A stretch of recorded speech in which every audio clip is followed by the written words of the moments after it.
Bueno, empecemos entonces. Bueno, mis hermanos y hermanas, bienvenidos una vez más a la casa de estudio virtual Reino de Dios. Estamos una vez más aquí en su instituto bíblico, el instituto bíblico de su confianza. Así que una vez más les agradecemos por su dedicación al estudio bíblico, al aprendizaje de la palabra de Dios.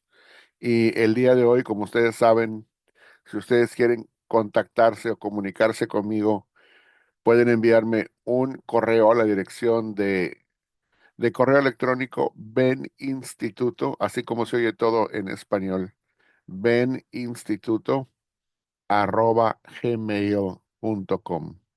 Y de esa manera pueden directamente comunicarse con su servidor para cualquier cosa que ustedes tengan, pregunta, comentario, sugerencia e incluso aportación de cualquier tipo. También queremos decirles que estamos, como ustedes saben, presentes en nuestro canal de YouTube, que también se llama de la misma manera, Casa de Estudio Reino de Dios. Y en el YouTube, pues tenemos todos los programas ya grabados y los pueden estudiar en diferido. Pueden repasar todas las series y cursos de estudio que tenemos a la disposición de todos en forma enteramente gratuita. No se cobra ni un solo centavo. De la misma manera, tenemos una página de Facebook en donde nosotros tenemos presencia allá para poder tener un depositorio, una repetidora de los videos que tenemos en YouTube y al mismo tiempo un depositorio donde ponemos todos los PDFs de las clases que ya hemos impartido y al mismo tiempo muchos materiales extras que les pueden servir para su estudio y avance teológico. De la misma manera tenemos presencia en forma de podcast de audio, aunque es una presencia relativamente pequeña, pero también estamos en Anchor y Spotify. Así que si gustan hacerlo, pueden buscarnos ahí para oírnos nada más en audio. Y la última cosa que quiero mencionar es que quiero agradecer a todas las personas que han tenido a bien el poder aportar económicamente para ayudar a mantener el canal de YouTube de lo que es este Instituto Bíblico en forma abierta y en forma gratuita. No hemos tenido muchos colaboradores, pero los que sí hemos tenido, yo les agradezco infinitamente sus aportaciones. Son enteramente de forma libre, voluntaria, opcional. No es una cosa requerida, pero es totalmente en agradecimiento que les digo que cualquier ayuda, por mínima que sea, ayuda muchísimo a hacer avanzar este canal. Así que cualquiera que tenga bien ayudarnos en forma económica puede enviar su contribución a través de PayPal. Ahí tienen ustedes lo que se requiere en la parte de abajo de la pantalla para que vean cómo hacerlo. Pueden entrar a PayPal o si no, pueden ir a cada video, todos los cursos en diferido que están en YouTube. Cuando ustedes entran a la descripción de cada video, en la parte de abajo de cada video, ahí van a encontrar lo que es el enlace de ese video. O también en la parte de lo que es el encabezado de lo que es el canal de YouTube. Ahí también está el enlace y pueden accesarlo o pueden entrar directamente allí, buscarme por nombre y hacer cualquier contribución. Dios les bendiga mucho. Y si no pueden hacerlo económicamente, les invito a que oren por nosotros para que este canal se pueda mantener siempre abierto y pueda seguir y continuar con la obra que el Señor nos ha llamado a hacer para que de esa manera el Señor nos siga bendiciendo y podamos estar siempre abiertos y al mismo tiempo hacerlo gratuitamente para todas las personas. Ahora sí, entremos ya dado todo lo que es en cuanto a comunicación. Entramos a la teología del nuevo pacto. Estamos en Sistemas Teológicos 3.0. Recuerden que tenemos un lema en el canal que es educamos no adoctrinamos, somos un instituto bíblico, no somos una congregación de iglesia. Así que aquí tenemos la amplia libertad de poder analizar los temas de una manera amplia, detallada y desde diferentes ángulos y puntos de vista. Tratamos de analizar diferentes cosas a la vez, siempre y cuando estén dentro de lo que es el ámbito de las posturas evangélicas. No nos ascribimos ni apoyamos ningún tipo de herejía, ni ningún tipo de enseñanza que no esté respaldada en el campo evangélico directamente por la Escritura. Así que el profesor Ben Escalante, desde aquí, desde Portland, Oregón, en los Estados Unidos de América, les da la cordial bienvenida y hoy vamos a cubrir la ley de Cristo, es todo el canon bíblico, obviamente, interpretado a la luz de Cristo. Corresponde a la clase 8, perdón, a la clase 11, parte 8, capítulo 11. Así que vamos para allá. ¿Cuál capítulo 11? Bueno, el libro de texto que estamos utilizando se llama La Ley de Cristo, una propuesta teológica, escrito por el pastor y teólogo Blake White, y es el libro que estamos nosotros estudiando. Es el libro de texto. Así que vamos directamente para allá. Dice así Blake White. Lo que estamos haciendo, recuerden, es analizando el libro de Blake White. No es mi postura, es la postura de Blake White. Dice así, en ocasiones a la teología del Nuevo Testamento se le acusa de ser marcionita. O sea, marcionita significa, según la enseñanza de un hereje que se llama Marción, es decir, que es negligente hacia las escrituras hebreas del Antiguo Testamento. ¿Por qué se dice esto? Vamos a hacer un breve comentario aquí para explicarlo, porque Marción lo que propuso fue de que, de hecho, fue el primero que propuso un canon bíblico entre lo que es la iglesia de una manera oficial, y él propuso un canon donde nada más había un evangelio, que era el evangelio de Lucas, pero lo había mutilado o cercenado, le había quitado los primeros tres capítulos donde hablaba del nacimiento de Jesús, y nada más lo dejó desde el capítulo donde ya se presenta a Jesús como adulto en adelante. Y luego las cartas de Pablo, porque al punto de vista de Marción, Pablo es el único en el Nuevo Testamento que había realmente comprendido el mensaje del Evangelio y a quien se le había revelado el mensaje del Evangelio. Cualquier otro escrito, en especial las escrituras hebreas del canon del Antiguo Testamento, Marción las rechazó porque decía que no eran verdaderamente escritura, que eran simple y sencillamente escrituras que pertenecían a un Dios falso, porque para Marción, Yahvé, el Dios del Antiguo Testamento, era un Dios falso, y que Cristo correspondía a otro Dios, que era un Dios verdadero y misericordioso, según el Nuevo Testamento, a lo que hoy llamamos Nuevo Testamento. Así que Marción rechaza el Antiguo Testamento del todo, no lo acepta ni como escritura. Por eso dice aquí, en ocasiones a la teología del Nuevo Testamento se le acusa de ser marcionita, o sea, a los que nos adherimos a la teología del Nuevo Testamento y del Nuevo Pacto, se nos acusa de darle demasiado énfasis al Nuevo Testamento.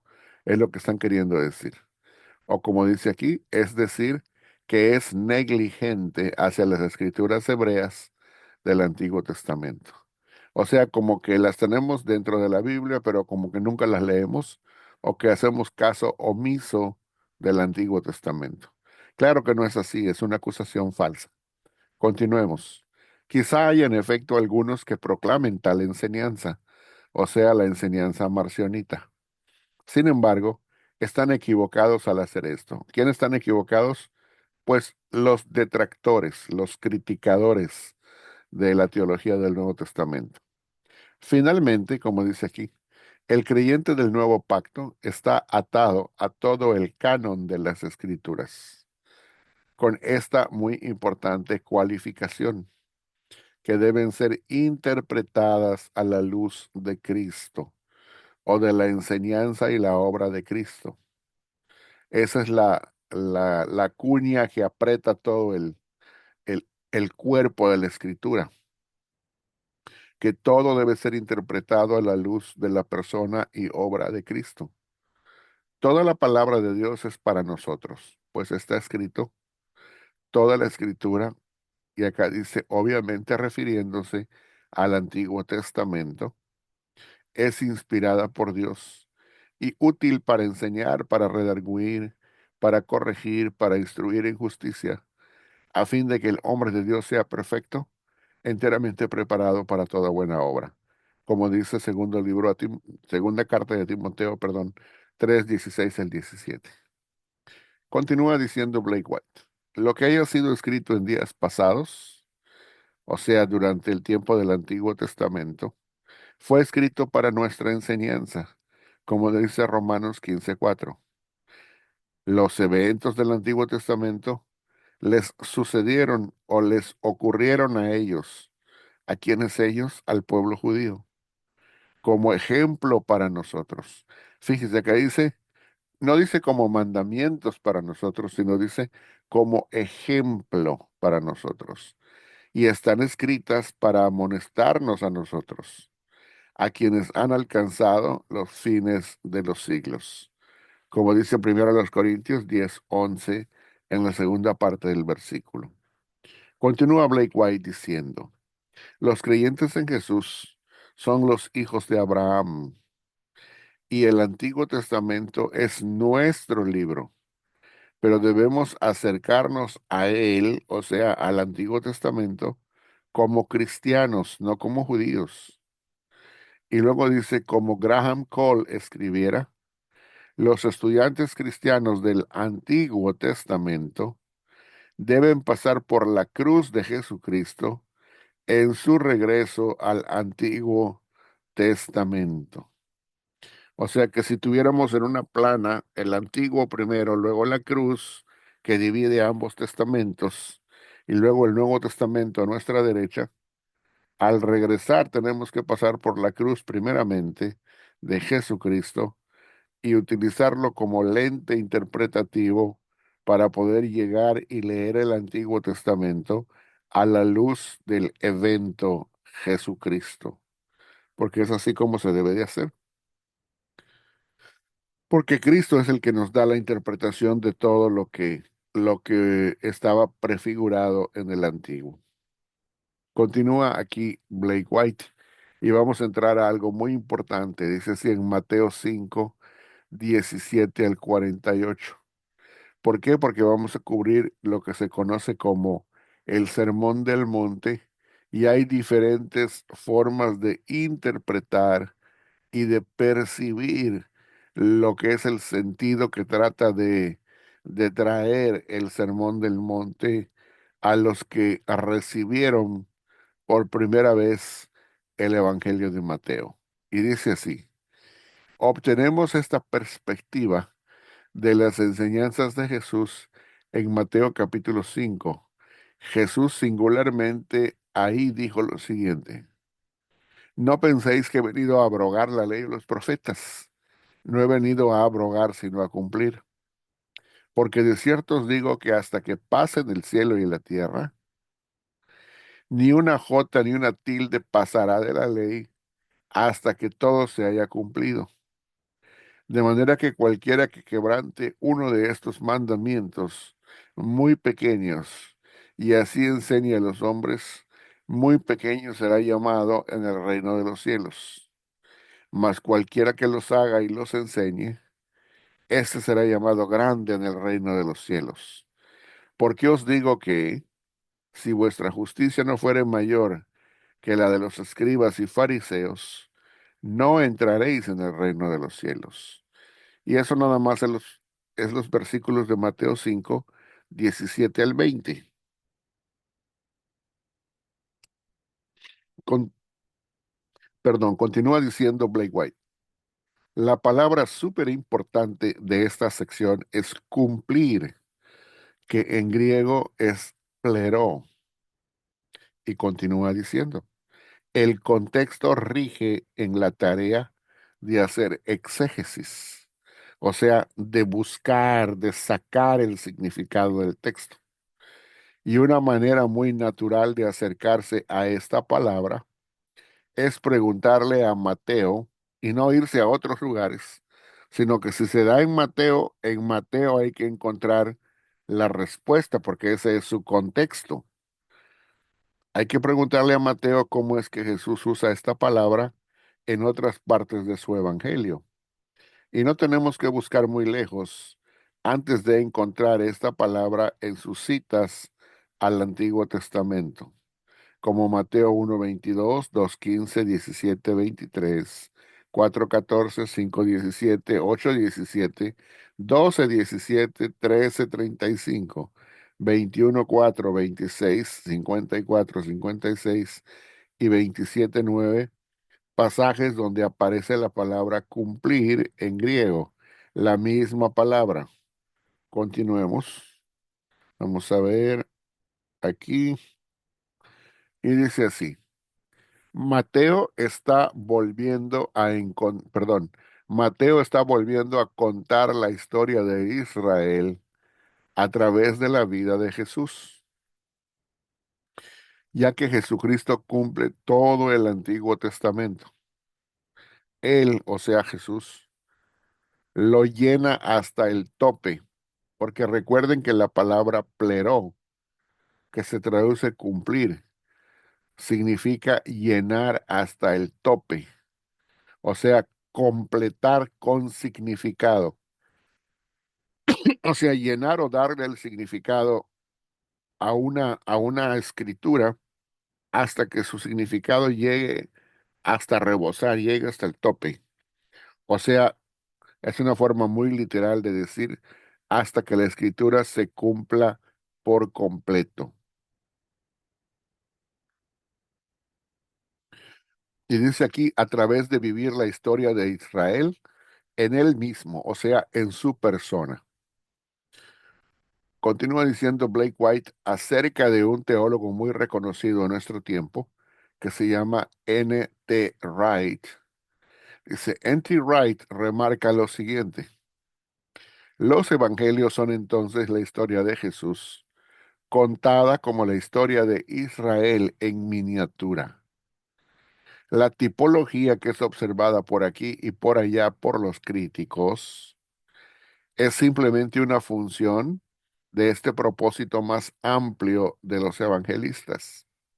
Es decir, Mateo nos da en sus primeros 5 capítulos un Génesis citando el 1:9, un Éxodo citando el 2:15 y un Deuteronomio citando los capítulos del 5 al 7, todos en Mateo, obviamente. Y entonces nos da un ministerio de profeta y rey, obviamente para Jesús. Y finalmente nos presenta un exilio representado por la cruz y una restauración representado por la resurrección. O sea que toda la vida de Jesús representa toda la historia del pueblo de Israel del Antiguo Testamento, pero vivida en miniatura o presentada en miniatura a través del Evangelio. ¿Por qué? Porque lo que está tratando de decir es que todo el Antiguo Testamento se cumple en la vida de Jesús. O sea que Jesús es el verdadero Israel que cumple todas las profecías del Antiguo Testamento. Luego continúa diciendo, como el nuevo Moisés, o siendo el nuevo Moisés, Jesús asciende a un monte, así como Moisés ascendió a un monte a recibir la ley del Sinaí, aquí también asciende a un monte, como dice Mateo 5:1, volviendo a representar el momento de la promulgación de la ley en la historia de Israel. O sea que cuando Jesús sube al monte, a lo que conocemos como el Sermón del Monte, sube a dar su ley. Jesús no vino a abolir la ley, sino a cumplir lo que ésta apuntaba o señalaba. La ley y los profetas apuntaban hacia algo, ya que ellos profetizaban, sí, la ley y los profetas profetizaban, como dice Mateo 11:3 y Romanos 3:21. Jesús cumple la ley y los profetas en aquello en que éstos apuntaban hacia Él, y Él es su cumplimiento. Ni una jota ni una tilde pasarían de la ley hasta que Él regresase, como dice en Mateo 5:18. Algunos sostienen, escuchen esto, algunos sostienen que sólo la ley moral se mantiene válida, como los que son de la teología del pacto tradicional o los pactualistas. Algunos sostienen que sólo la ley moral se mantiene válida, o sea, los 10 mandamientos para ellos. Sin embargo, las palabras todo inclusivas de Jesús en este pasaje muestran que Él se refiere a la ley como un todo, no a una tercera parte que sería la ley moral. Continúa diciendo, los mandamientos del verso 19 se refieren a los mandamientos del Antiguo Testamento, pero interpretados a través de lentes cristianos.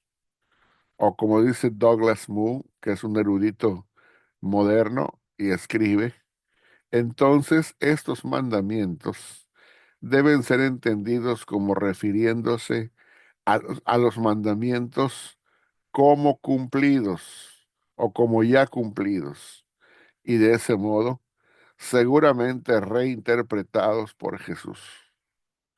Y luego dice, la antítesis de los versículos 21 al 48 lo confirma. Esas son palabras ya de Blake White.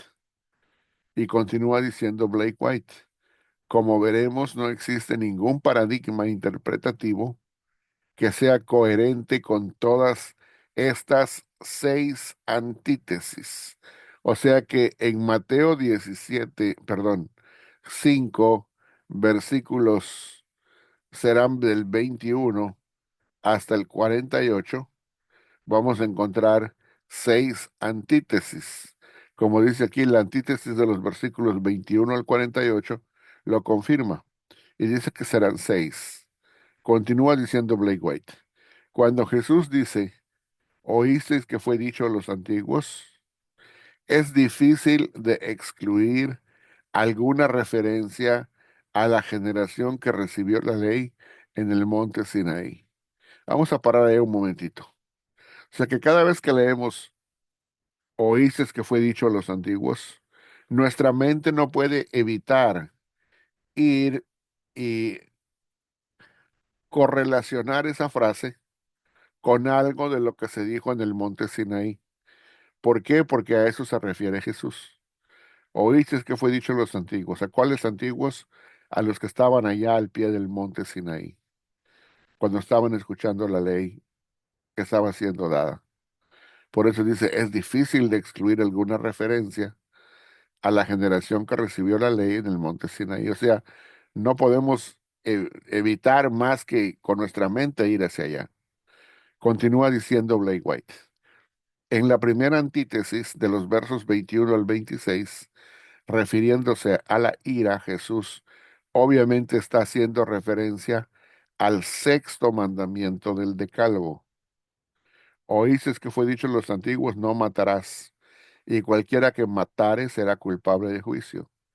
Pero luego dice, pero yo os digo que cualquiera que se enoje sin razón contra su hermano será culpable de juicio, y cualquiera que diga necio a su hermano será culpable ante el concilio, y cualquiera que le diga fatuo quedará expuesto al infierno de fuego, como explica en 5:21 al 22.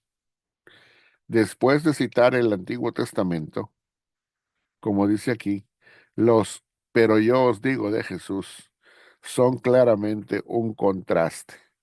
O sea que en referencia a los dichos de Moisés o de la ley del Antiguo Testamento, del Antiguo Pacto, Jesús dice, Oísteis que fue dicho a los antiguos, pero yo os digo, o sea, cada antítesis es un contraste. No es algo similar, sino que el pero marca algo diferente. Continuamos. Algunos intérpretes consideran que Jesús en esta sección está mostrando el verdadero significado de la ley mosaica. Así lo entienden los pactualistas tradicionales. Algunos intérpretes consideran que Jesús en esta sección está mostrando el verdadero significado de la ley mosaica. O sea, ¿qué es lo que dicen los pactualistas tradicionales? Que es la misma ley mosaica, nada más que más clara. O sea que no es una ley diferente, sino que es la misma ley, dicen los pactualistas tradicionales, pero con un sentido más claro, que lo podamos entender un poco mejor, dicen. Pero dice aquí Blake White. Sin embargo, es un salto muy grande saltar desde el mandamiento de no matarás al de no enojarnos contra nuestros hermanos. O sea que si es el mismo mandato, el salto que se dio para explicar esto fue demasiado grande, dice, como para seguir siendo la misma ley. Es lo que quiere decir Blake White. Luego sigue comentando. Algunos otros dicen que Jesús está profundizando en la ley, lo cual es verdad en cierto modo, pero esa interpretación puede ser un tanto engañosa. Y eso también lo enseñan los pactualistas tradicionales. Pues Jesús no está muy preocupado en este pasaje en dejarnos algo de la ley mosaica. O sea, no está queriendo dar a Jesús a entender, aquí tienen la ley mosaica, pero en un sentido más profunda. ¿Por qué? Porque siempre sería ley mosaica. Cuando dice aquí el Break White, su enfático, o sea, el de Jesús. Pero yo os digo, enfáticamente, en cada una de las 6 propuestas, muestra aquí que Jesús está preocupado en dejar su propia ética, o sea, su propia ley, como autoridad en el reino. La segunda antítesis del 27 al 30 de los versos es muy similar. Oíste que fue dicho a los antiguos, no cometerás adulterio. Pero yo os digo, ahí está el contraste, que cualquiera que mira a una mujer para codiciarla, ya adulteró con ella en su corazón. Versos 27 al 28.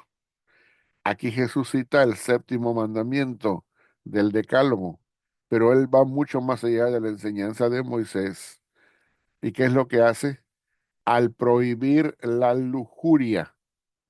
O sea que la enseñanza de Moisés no prohíbe la lujuria, solamente prohíbe el adulterio de una manera física, pero en ninguna parte se refiere Moisés a la lujuria. Aquí la ley de Cristo cambia y va mucho más estrictamente a la raíz del problema, la lujuria. En la tercera antítesis, en los versos 31 al 32, Jesús enseña claramente que el divorcio, excepto por inmoralidad sexual, es adulterio y que quien se case con una mujer divorciada comete adulterio. También fue dicho, cualquiera que repudie a su mujer, dele carta de divorcio. Pero yo os digo, ahí está el contraste, que el que repudia a su mujer, a no ser por causa de inmoralidad sexual, o sea, excepto por causa de inmoralidad sexual, hace que ella adultere, y el que se casa con la repudiada comete adulterio. O sea, aquí sabemos obviamente que que si el divorcio o el repudio fue por causa de inmoralidad sexual, entonces, pues, el que no es el adúltero queda exento, ¿verdad? Pero la mujer que cometió adulterio, si se vuelve a casar, dice, el que se case con ella también comete adulterio. ¿Por qué? Porque fue un divorcio no por una causa justificada. Entonces, digo, al menos en la ley de Cristo. Claro, eso no quedaba bajo la jurisdicción de la ley mosaica, que era mucho más flexible, pero la ley de Cristo en cuanto a la moralidad del matrimonio era algo muchísimo más estricta. Sigue acá diciendo, en este pasaje Jesús claramente se refiere a Deuteronomio 24 del 1 al 4 y su enseñanza, o sea, su ley, es claramente mucho más exacta o más estricta que la de Deuteronomio. En la cuarta antítesis del verso 33 al 37, Jesús no cita directamente el Antiguo Testamento, sino que resume varios pasajes acerca de decir la verdad. Pasajes como Éxodo 27, Levítico 19:12, Números 32 y Deuteronomio 5:11. Él dice, o sea, Jesús dice, además habéis oído que fue dicho a los antiguos, no perjurarás. Perjurar significa jurar falsamente, sino que cumplirás al Señor tus juramentos. Pero yo os digo, no juréis en ninguna manera, ni por el cielo porque es el trono de Dios, ni por la tierra porque es el estrado de sus pies, ni por Jerusalén porque es la ciudad del gran rey. En pocas palabras, aquí Jesús claramente prohíbe lo que el Antiguo Testamento permite, es decir, hacer votos o hacer juramentos. O sea que aquí es una cosa totalmente opuesta. Como dice el comentarista y teólogo moderno D. A. Carson, escribe, debe ser francamente admitido que aquí Jesús formalmente contradice la ley del Antiguo Testamento. ¿En qué forma la contradice? Que va más allá de ella y totalmente hace esto algo completamente muchísimo más estricto, totalmente más estricto. Porque antiguamente en el Antiguo Testamento decía no jurar en falso, pero aquí Jesús lo hace más estricto y dice no jurar en lo absoluto. Entonces, por eso no es lo mismo, no es nada más una expresión más profunda o con un significado más amplio o más claro, no. Aquí estamos hablando de diferentes niveles de definición. Y eso es una cosa totalmente diferente en cuanto a significado.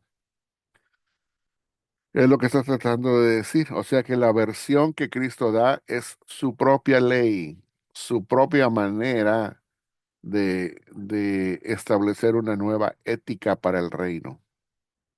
En la quinta antítesis, Jesús alude a Éxodo 21:24, Deuteronomio 19:21 y Levítico 24:19 al 20. Y dice así, oíste que fue dicho a los antiguos, ojo por ojo y diente por diente. Y luego viene el contraste. Pero yo os digo, no resistáis al que es malo. Antes a cualquiera que te hiera en la mejilla derecha, vuélvele también la otra. Y al que quiera ponerte a pleito y quitarte la túnica, déjale también la capa. Y a cualquiera que te obligue a llevar carga por 1 milla, ve con él 2. Al que te pida, dale, y al que quiera tomar de ti prestado, no se lo rehuses. Continuamos. Perdón. Dice así. Aquí nuevamente Jesús formalmente abroga los mandamientos del Antiguo Testamento con el propósito de intensificar e internalizar su aplicación. O sea, cuando nosotros decimos los abroga, o cuando el autor dice los abroga, no significa que quite algo y que deje un hueco y un vacío ahí. Ese es el problema de los que son pactualistas o incluso dispensacionalistas pudieran ser. O las personas, por ejemplo, que piensan que la única forma posible de ley para un cristiano que pueda existir es la ley de los 10 mandamientos. Entonces, cuando uno les dice que esa ley ya no está vigente, entonces lo primero que piensan es que el cristiano se queda a la deriva y no tiene ninguna forma de cómo guiar su vida. Entonces aquí lo que se está explicando, o lo que explica el pastor y teólogo Blake White, es que cuando Cristo abroga algún mandamiento del Antiguo Testamento, lo abroga porque pone otro mandamiento incluso mejor. La única forma de poder abrogar algo de algún mandamiento es quitándolo e instituyendo otro mandamiento, pero ahora mejor, de una nueva ley, pero esa nueva ley es mejor, es superior. Es lo que está tratando de decir. No es que quiten una y lo abrogue y deje un vacío sin poner nada y que nos deje a la deriva o que con eso esté permitiendo que podamos vivir de la forma como nos plazca. Eso es lo que piensa el pactualista progresivo, porque como no acepta una nueva ley de Cristo, entonces al quitar la ley mosaica, pues obviamente él se pregunta, o ella se pregunta, pues entonces si quitan la ley, entonces ¿cómo vamos a vivir? Porque no entiende de que Cristo trajo su propia ley. Ese es el problema. En la sexta y última antítesis, como dice en el verso 43 al 48, Jesús dice, oísteis que fue dicho a los antiguos, amarás a tu prójimo y aborrecerás a tu enemigo. Acá viene el contraste de la nueva ley de Cristo. Pero yo os digo, amad a vuestros enemigos, bendecid a los que os maldicen, haced bien a los que os aborrecen, y orad por los que os ultrajan y os persiguen, como dice en Mateo 5 43 al 44. En la primera parte de este versículo es claro que Jesús vuelve a citar Levítico 19:18, pero pareciera que el odiar a los enemigos no era un mandamiento del Antiguo Testamento. Esta antítesis final es la única que parece no ser una cita del Antiguo Testamento. Pero Jesús concluye la antítesis con el verso 48. O sea, independientemente de dónde venga la cita o no cita de esa parte, Jesús concluye la antítesis con el verso 48. Sed pues vosotros perfectos, como vuestro Padre que está en los cielos es perfecto. Otro día explicaremos el significado de esa frase, sed perfectos. Ahorita no tenemos tiempo para eso, pero concluyamos con lo que sigue. Lo que debe quedar claro en este pasaje es que en la nueva era, edad o época, el centro de la autoridad se ha transferido de la ley mosaica a la ley de Cristo. Cristo es quien está en autoridad.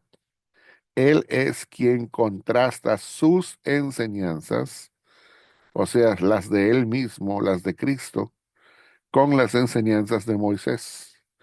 Y vale la pena citar completo a Daniel Kirk, como dice aquí la siguiente parte.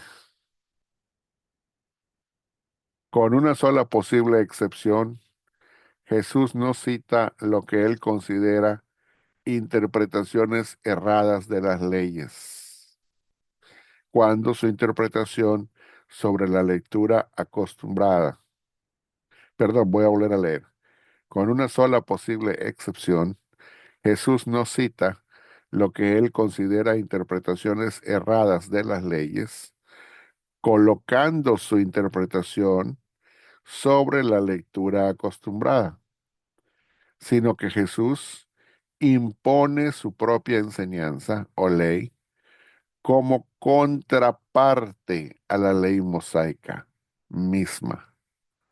Más aún, el comentario resumido de Mateo indica que su intención en el Sermón del Monte era la de presentar un Jesús como uno que habla desde su propia autoridad, en contraste a los escribas, como dice 7:29 de Mateo.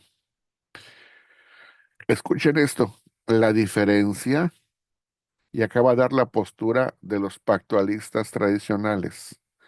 La diferencia no es simplemente que Jesús está dando una mejor y más desafiante interpretación de la ley mosaica, no, sino que iba a dar la interpretación o la postura de la teología del nuevo pacto a la cual Blake White se adscribe, sino que Jesús está estableciéndose a sí mismo como un maestro con su propia autoridad, una autoridad no derivada de la ley mosaica, sino o sea, que viene de sí mismo. Su autoridad viene de sí mismo y de su Padre, no viene de la ley mosaica. Entonces, no es que la ley mosaica le dé la autoridad a Cristo, sino que Cristo toma la ley mosaica y con su propia autoridad la reinterpreta, la redefine, de manera que cuando termina de hacer esa redefinición, muy poco queda de lo cual empezó, muy poco queda de la ley, de la ley mosaica, porque el estar completamente reinterpretado, lo que termina siendo el resultado final de la ley de Cristo, en muchos casos, si no es que en todos, es totalmente diferente a lo que era antes. Entonces, eso significa que es una nueva ley. Es lo que está tratando de decir, ¿ok? Y acá tenemos para poder compartir, dice la pregunta, ¿qué les pareció la cuarta propuesta que hizo Blake White sobre la ley de Cristo? Que ella es todo el canon bíblico interpretado a la luz de Cristo. ¿Y por qué dice todo el canon bíblico? Porque Jesús está utilizando pasajes del Antiguo Testamento, los reinterpreta y les da una nueva consistencia, una nueva definición y los deja como una nueva ley, ¿verdad? Entonces, eso es lo que se refiere. Vamos para allá entonces y vamos a tomar preguntas y comentarios.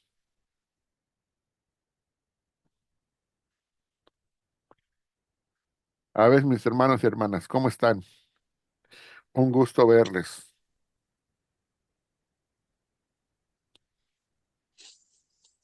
Sí, hermana Angélica, adelante.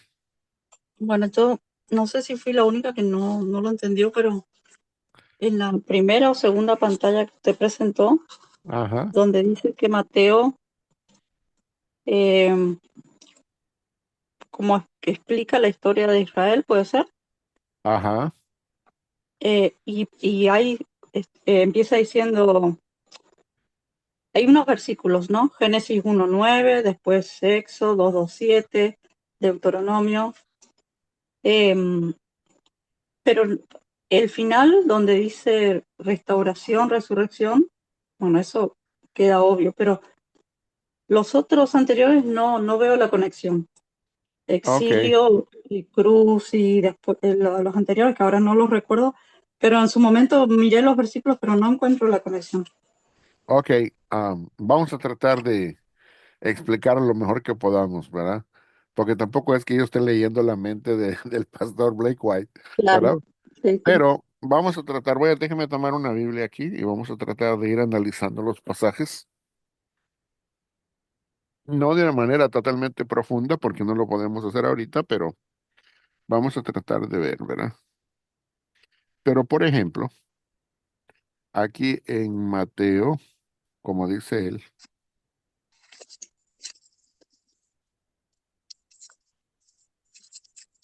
ok, el punto básico de lo que él está tratando de decir es que todo lo que vemos de la vida del pueblo de Israel en el Antiguo Testamento, en pocas palabras, Mateo lo va a tratar como de volver a poner en una mini historia todo lo que se narra de la vida del pueblo de Israel, va a estar representado en la vida de Cristo. Es como decir, Cristo es un mini Israel. Él es así como el pueblo es un Israel normal de tamaño real, pues aquí tenemos un mini Israel en Cristo. Y en la vida de Cristo se repite los eventos principales de la vida del pueblo, como diciendo, Él es el verdadero Israel representado en forma de miniatura, ¿verdad?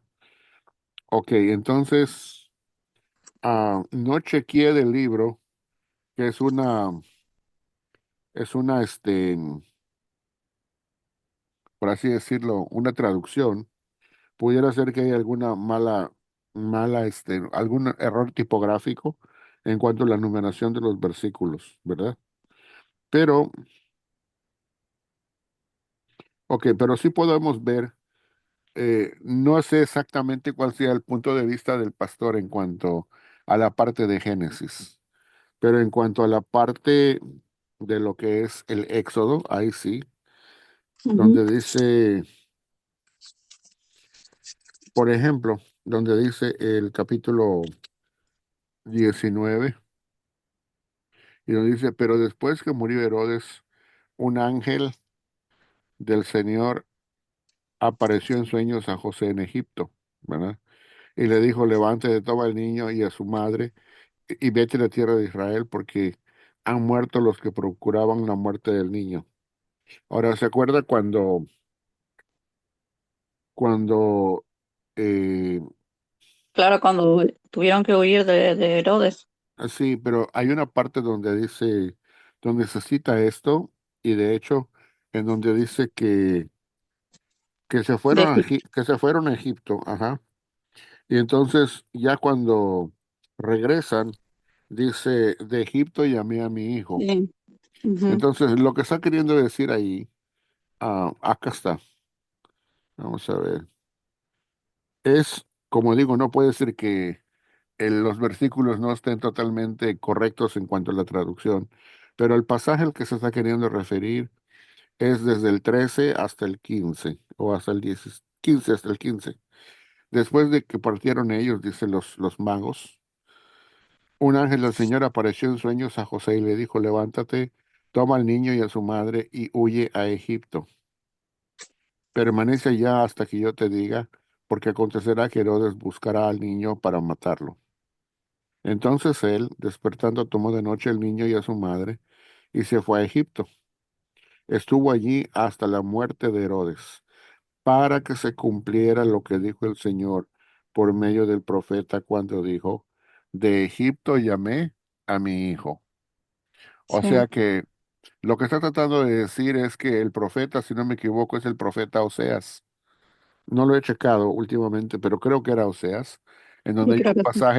hay un pasaje donde en Oseas dice que Dios llamó de Egipto a su hijo, porque el pueblo de Israel era considerado el hijo de Dios en un sentido figurativo, obvio, y que al sacarlo de Egipto es como que Dios lo hubiera llamado para que saliera de la esclavitud de la libertad, ¿verdad?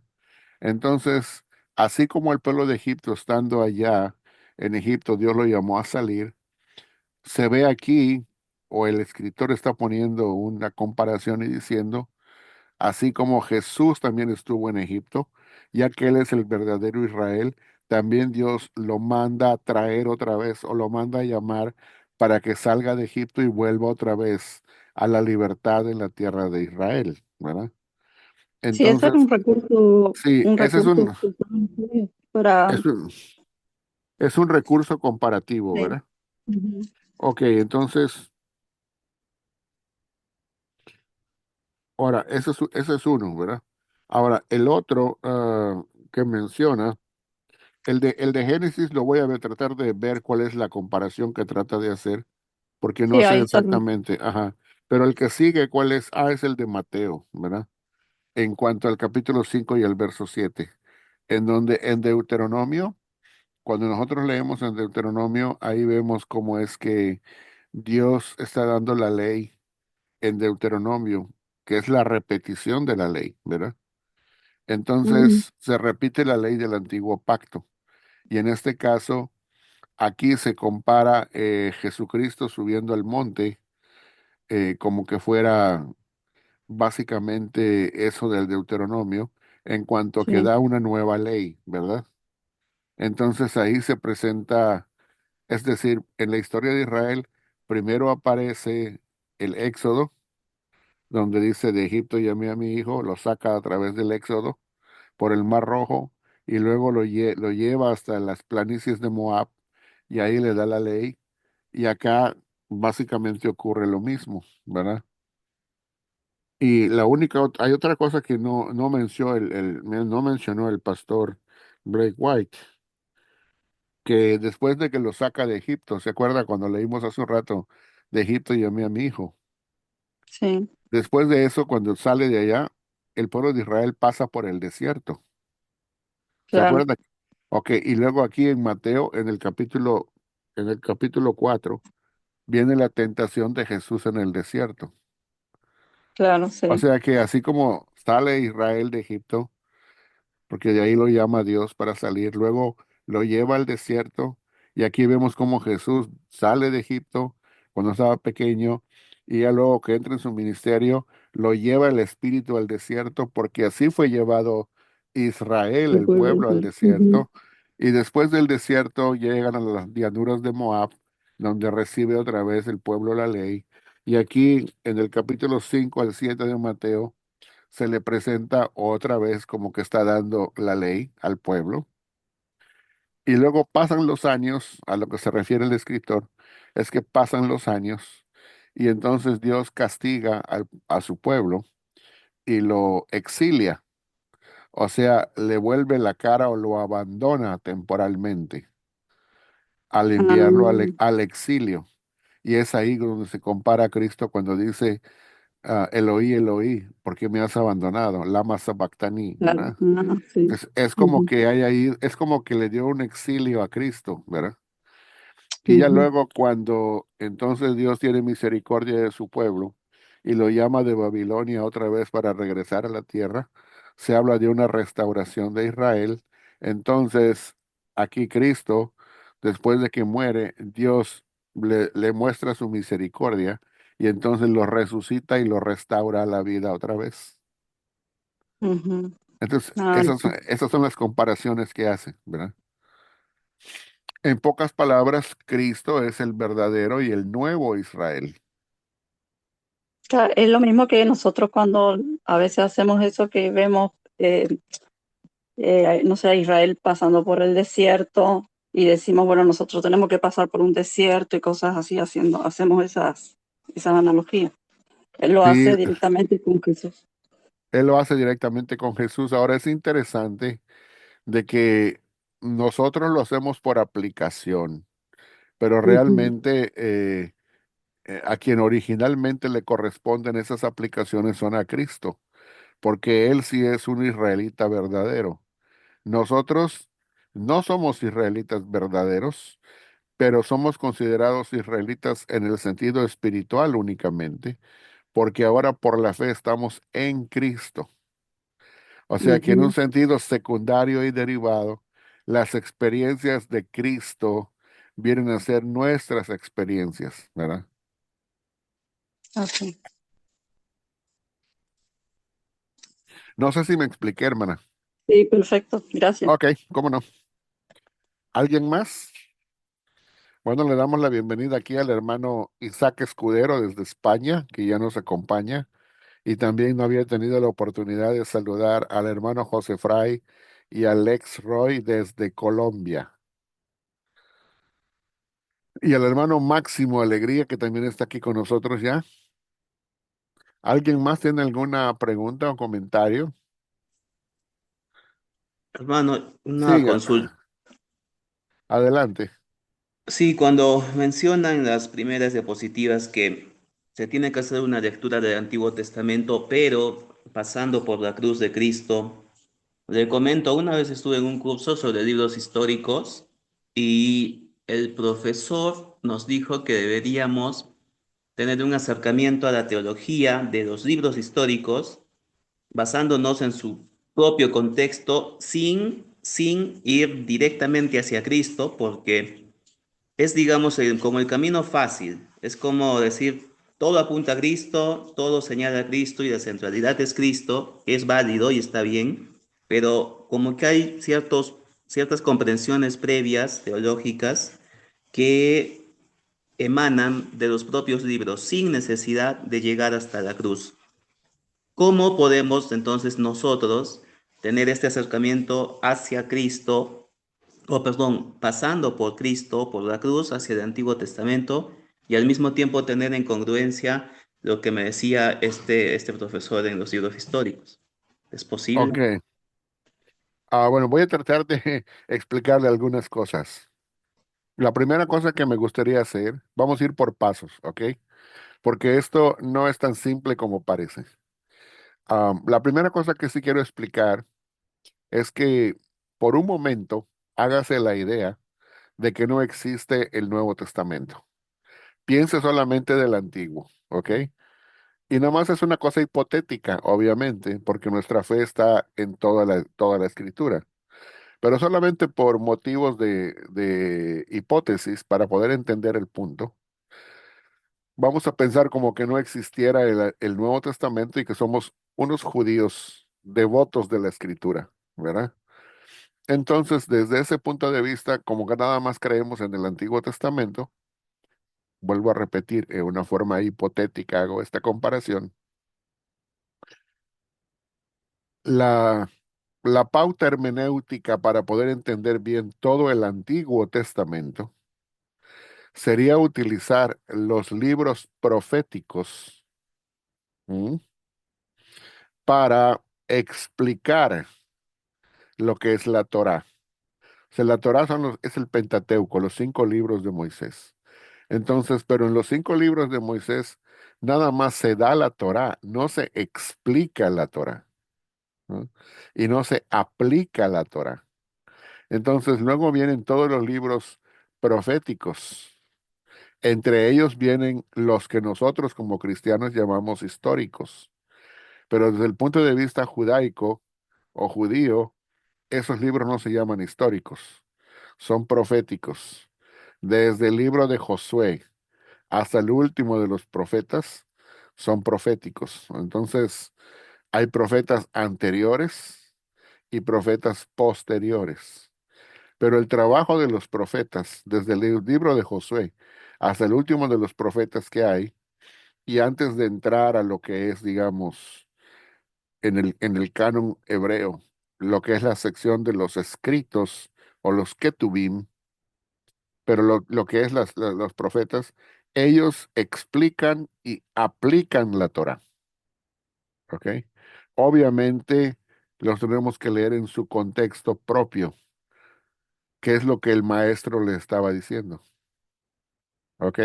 Los leemos en su contexto propio porque es así como se deben de interpretar originalmente, ¿verdad?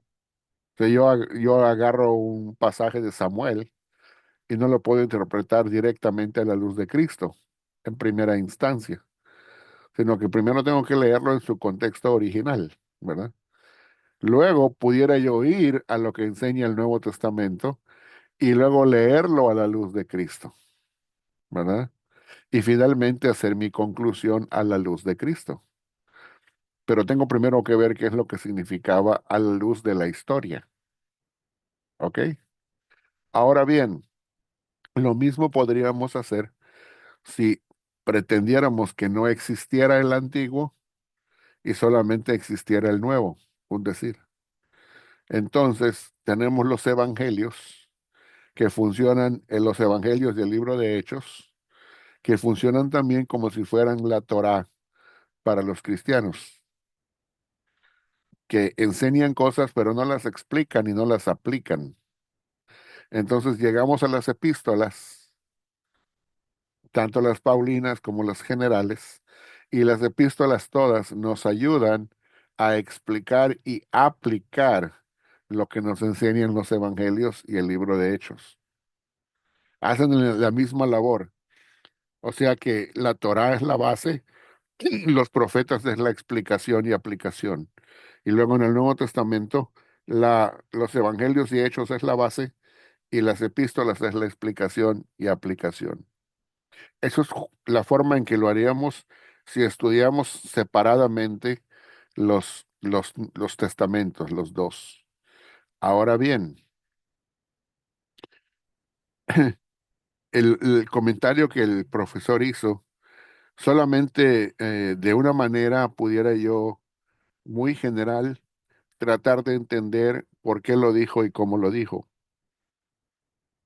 Para una persona que es de la teología del pacto en cuanto a teología bíblica, porque la teología bíblica ya trata de compaginar ambas teologías, la del Antiguo y la del Nuevo, en una sola teología general. Cuando uno es de la teología del pacto, el procedimiento es ir, como dice aquí el autor, Blake White, ir del nuevo hacia el antiguo, ¿ok? O sea, regresar a través de la cruz, pasar a través de la cruz y regresar hasta el antiguo. Pero si usted es dispensacionalista en su teología, lo va a hacer al revés. Si usted es dispensacionalista, va a avanzar desde el antiguo, va a cruzar la cruz y va a llegar al nuevo. De manera que no estoy enteramente seguro, pero a lo mejor el comentarista o el profesor que hizo ese comentario pudiera muy bien ser de teología dispensacionalista. Ahora, no estoy diciendo que así sea, pero suena como que así lo es, ¿verdad? Entonces, esa es la única manera de que yo puedo reconciliar ese tipo de procedimiento, porque ese es un procedimiento hermenéutico.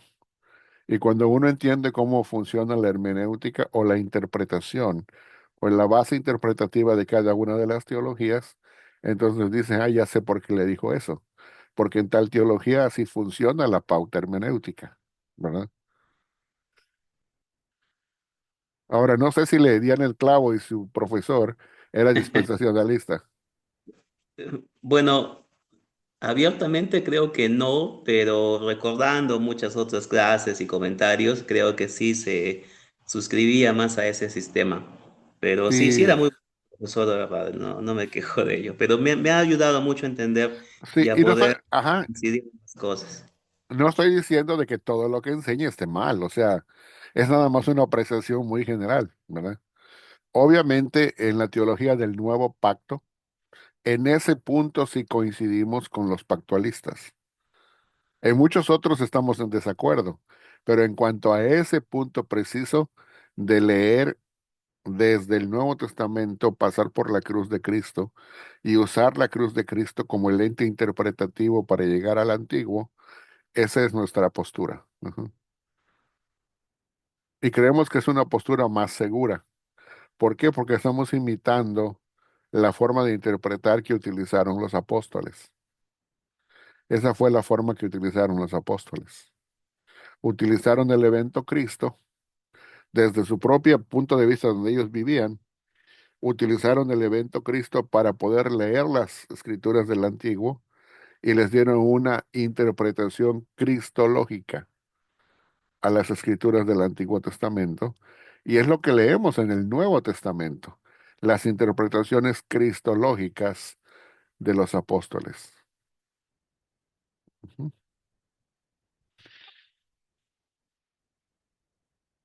¿Alguien más? Muchas gracias. Muy buena la pregunta.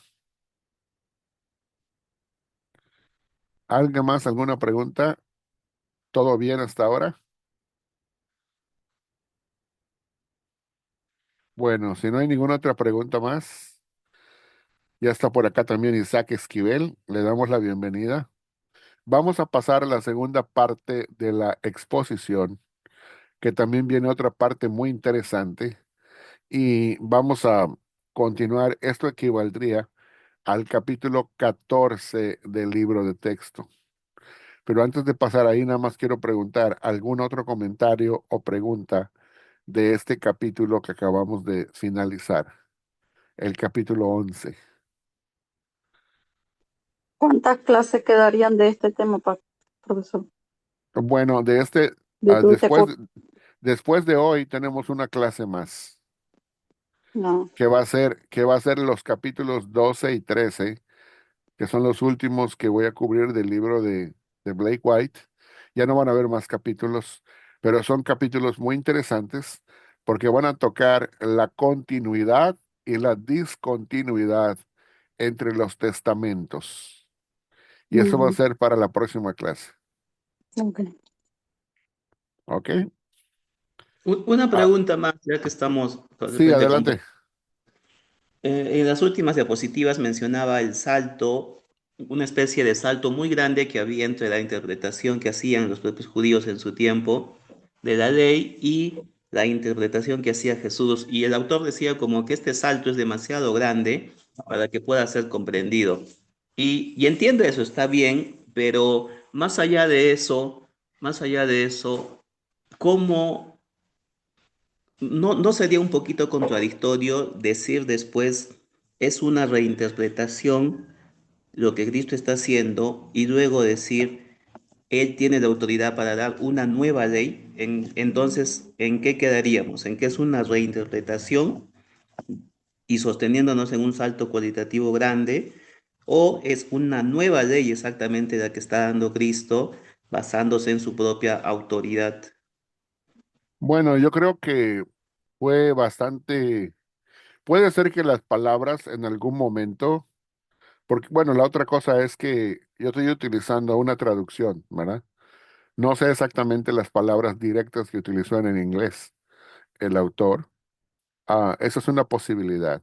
Pero yo creo que al final él sí trató de dar una conclusión bastante firme y clara, que para el autor la postura de que es, la postura cuando uno dice es una reinterpretación y y la reinterpretación consiste en dar un brinco cualitativo desde no matar en la letra hasta no enojarse contra el hermano como un sentimiento interno del corazón. Esa es una cosa que cuando uno lo interpreta a la luz nada más del Antiguo Testamento y a la letra, a nadie le pasaría por la cabeza llegar hasta ese salto cualitativo, ¿verdad?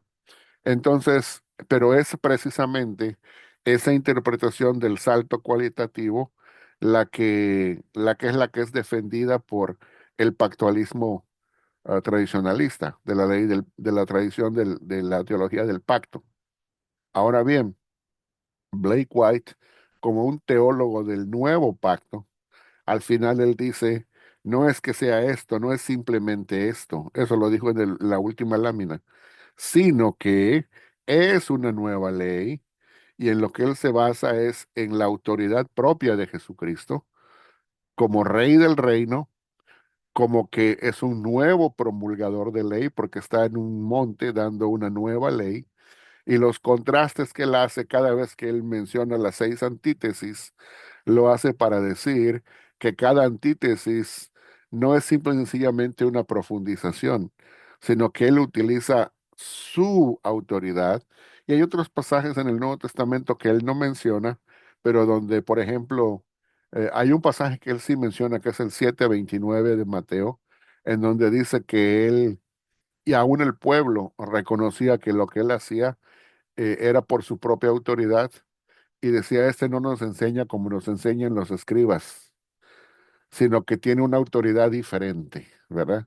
O sea que en ese sentido, él, como teólogo del Nuevo Pacto, y yo estoy de acuerdo con él en ese punto, yo sí creo que lo que Jesús hizo no fue una reinterpretación, fue una mera y simple reinterpretación, por muy grande que pueda ser. Creo que implica un derogamiento legal de un pacto y el establecimiento y la institución legal de otro pacto. Entonces es una nueva ley para mí, ¿verdad?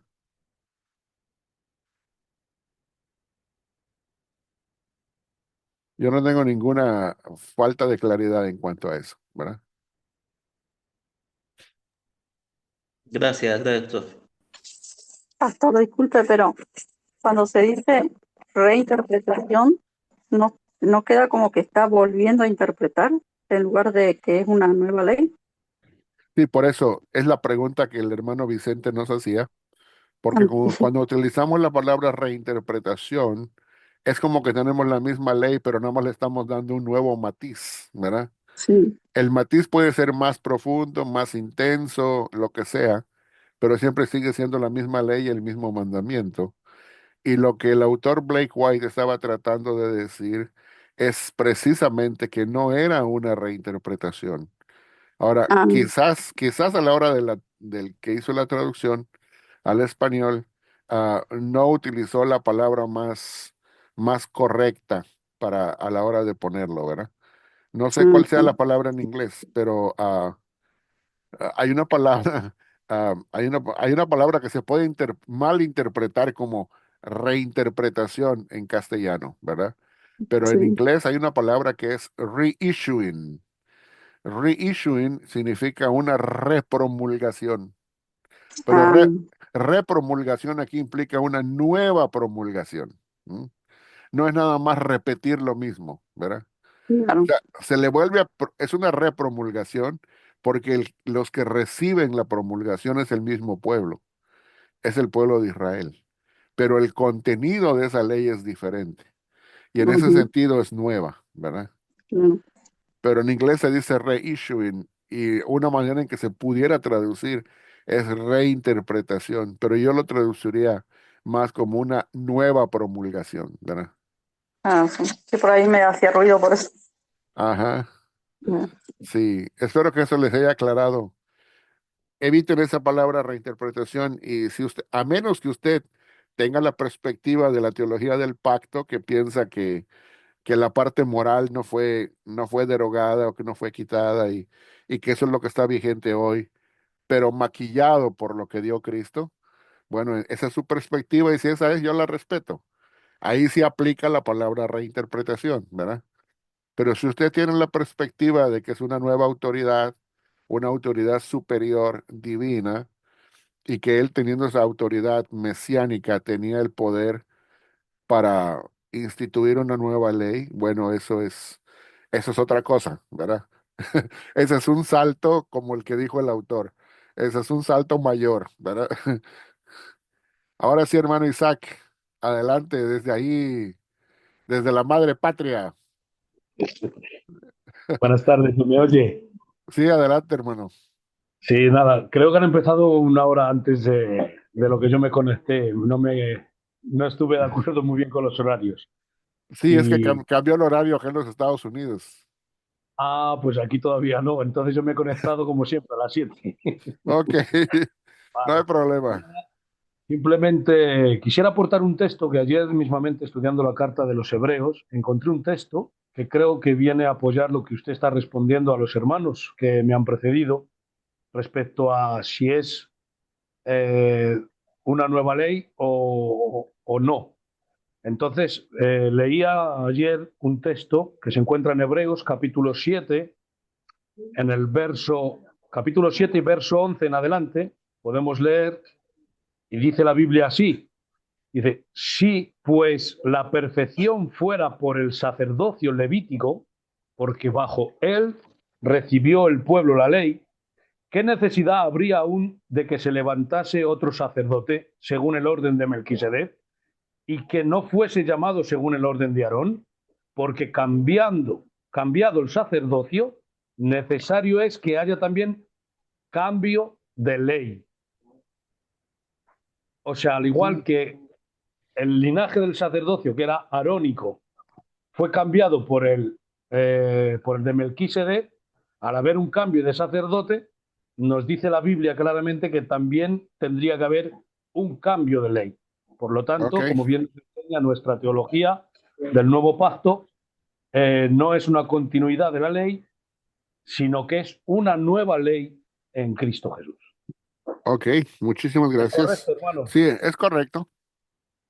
Hay otro pasaje que quiero darles también, ahora que ya mencionó el hermano Isaac, este pasaje, siempre en el mismo contexto y sobre el mismo tono. Hermano Vicente está por allá. Quiero mostrarle un versículo que le recomiendo que lo analice, y esto es para analizarlo a la luz de la teología del nuevo pacto, ¿verdad? Y esto creo que ayudaría a corregir eso, entre comillas, de la reinterpretación, porque a mi manera de ver no es una reinterpretación. Dice 10, capítulo 10, versos 19 y 20 de Hebreos. Dice así, así que hermanos, tenemos libertad para entrar en el lugar santísimo por la sangre de Jesucristo. Y luego dice el verso 20, que es el verso clave, dice, por el camino nuevo y vivo, ¿ok? Que Él nos abrió a través del velo, esto es de su carne. ¿Ok? Ahora, ese camino nuevo y vivo, la forma de hablar desde el trasfondo judaico o el trasfondo cultural hebreo, es que cada vez que la palabra camino aparece, significa una nueva forma de vida, ¿verdad? O sea, es una forma de vida. La forma de caminar que uno tiene es lo que uno va a guardar como mandamientos y cómo va a serle fiel a Dios. Pero lo clave a lo que me quiero referir aquí es la palabra nuevo. Y quiero decirle lo siguiente. En muchos lugares de la Biblia, cuando se traduce nuevo, se traduce la palabra o se utiliza la palabra kainos. Esa palabra kainos sí significa nuevo, ¿ok? Pero significa nuevo con un énfasis en calidad o en cualidad, ¿ok? Pero la palabra nuevo que aparece en este versículo no es kainos, es neos en griego. Lo que significa, y el énfasis que tiene esa palabra, que también se traduce nuevo, es que es nuevo en cuanto al tiempo. O sea que se traduciría el camino reciente. ¿M? O sea, lo que significa es que este camino que Cristo nos abrió no existía antes. La nueva forma de vida y los mandamientos nuevos que Él trae no solamente son nuevos en calidad, sino que son nuevos en tiempo. O sea que la institución del nuevo pacto trae esa reciente institución. Entonces es una nueva ley, porque como dijo el hermano, cambiando el sacerdocio, hay un cambio de ley. Es un nuevo sacerdocio que aplica que antes no existía en relación con nosotros. Luego llega, en este caso, el nuevo camino, y eso es el cumplimiento de una profecía que está en Isaías 35, donde dice que abriría una nueva calzada el Señor. Y ahí se cumple, ¿verdad? Esa nueva calzada por donde caminan los redimidos es el nuevo camino, la ley de Cristo, el camino que Él nos ha enseñado y es reciente. O sea que no podemos decir que es una ley mosaica renovada, porque entonces ya no sería reciente. Esa ley fue dada 2000 años atrás. Entonces, pero este pasaje es clave. Y a todos los que tratan de decir que es una ley antigua, pero nada más renovada o reinterpretada, se les cae su teología cuando se dan cuenta que el pasaje dice neos. ¿M? Pero no quiero que me crean, lo que quiero invitarles es a que lo investiguen, hagan su propia investigación, no se queden con lo que yo les diga. ¿M? Porque eso es lo bonito. Lo bonito es cuando uno descubre por su propia cuenta las perlas escondidas en la escritura, ¿verdad? Y dice uno, wow, eso nunca lo había yo visto, nunca lo había escuchado, ¿verdad? Y de repente como que se le ilumina el entendimiento, porque empieza a entender cosas que no había entendido antes. ¿Ok? Bueno, ¿todo bien ahí? Bueno, parece que ya tenemos más auditorio porque el cambio de horario parece que nos afectó, ¿verdad? Entonces, hoy empezamos con tres nada más, ¿verdad? Así que yo dije, ¿yo qué habrá pasado? Pero se me olvidó lo del cambio de horario. Dije, bueno, a lo mejor están ocupados, ¿verdad? Bueno, vamos a pasar entonces a la siguiente parte de la exposición para no acabar tan tarde. Pero les